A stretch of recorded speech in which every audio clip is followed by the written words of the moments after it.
Unlocking the Vault at the Batavia Depot Museum. Today I pulled a few Elaine Cannon miniatures out from the Historical Society's collection. Mrs. Cannon was a lifelong Batavian. She was born here in 1895 and passed away in 1982. She started her career as a miniaturist quite early. There are stories of her painting her fingernails with her classmates' portraits, actually, so she liked to work small. Mrs. Cannon liked to use a mix of vintage and natural materials in her work. We actually just took the dome off this one so you could see it a little better. She's well known for her Little Hickory collection, where all the figures have hickory nuts for heads. You can see that here.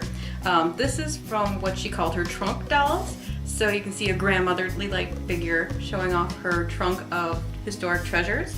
One of my favorite details is in this piece. That newspaper that's sitting in front is actually the Batavia Herald. Her tiniest works are her dome dolls. In total, these dolls are less than 2 inches tall, and the dolls inside the domes are even smaller. They were made with a grain of wheat for the head, a wire body wrapped with embroidery floss, and scraps of vintage fabrics made into their elaborate dresses. Their hats are where you can usually find petals or other natural materials, and if you look really close, you can see they're all standing on seashells. She also liked to put her dolls in more elaborate settings, creating entire shops or rooms for their nut-headed inhabitants. Here you can see a well-stocked dry goods store with a shopkeep ready to serve you. She sold her work out of the Little Traveler in Geneva and in Chicago as well.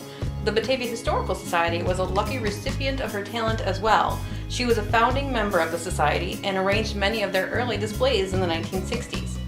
If you'd like to see some more of her work in person, the Batavia Depot Museum has several Elaine Cannon miniatures in their collection, and they are regularly on display in the Gustafson Research Center.